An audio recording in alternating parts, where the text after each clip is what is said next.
Նարնջագույն քեմփինգ, այսպես են անվանում այն վայրը, որտեղ Հոլանդիայի հավաքականի երկրպագուները մի քանի օրով բնակություն են հաստատել։ Հանսը նրանցից մեկն է, նա նախընտրել է ապրել քեմփինգում, քանի որ այստեղ ավելի հետաքրքիր է։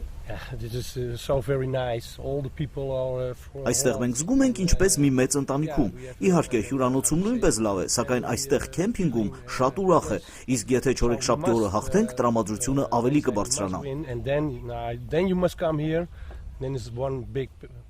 Հանսը նշում է, որ անելու շատ բան չկա, օրը սկսում է վազելով, հետո գետում լողանում են և խմում են գարեջուր, կազմակերպվում են տարբեր խաղեր, մրցումներ և համերգային ծրագրեր հոլանդական դիջեյների մասնակցությամբ։ Միակ վատ բանն այն է, որ չեն ծանոթացել գեղեցիկ սեռի ներկայացուցիչների հետ։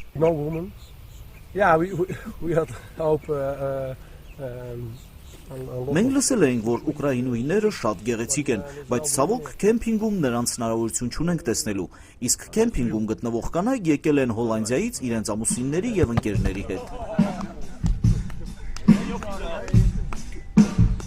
Քեմփինգ մտնելու համար անհրաժեշտ է ունենալ հատուկ թույլտվություն։ Նարնջագույն ավանի կազմակերպիչներն են որոշում, թե ով կարող է մտնել այստեղ։ Քեմփինգի տարածքում տեղադրված է 700 վրան, այդ թվում նաև VIP վրաններ, որոնք տեղադրված են 30 մետր բարձրություն ունեցող փայտե հիմքերի վրա, ունեն աստիճան լոգանքի հարմարանք, օդափոխիչ։ Հիմնական խնդիրը կազմակերպիչներից մեկի Վիկե դե Ֆրիզի խոսքով եղել է գարեջուրը։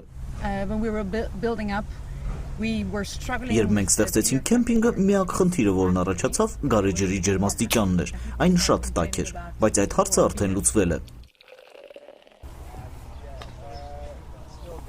Քեմփինգը ստեղծվել է 10 օրում, իսկ կառուցման աշխատանքներն իրականացրել են 40 հոլանդացի և 40 ուկրաինացի։ Քեմփինգը սպասարկող հոլանդացի երիտասարդները միաժամանակ նաև անցնում են մասնագիտական պրակտիկա։ Հաճելին օգտակարի հետ։ Հոլանդացիների համար եվրոն սպասված էր, և նրանցից շատերը 1 տարի գումար են հավաքել, որպեսզի դառնան ֆուտբոլային տոնի ականատես։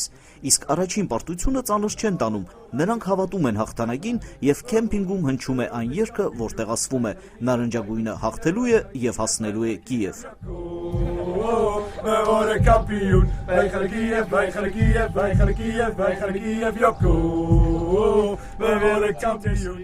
Տարոն Դանելյան, հատուկ լորի հեռուստառադիոընկերության համար Deutsche Welle ակադեմիայի աջակցությամբ։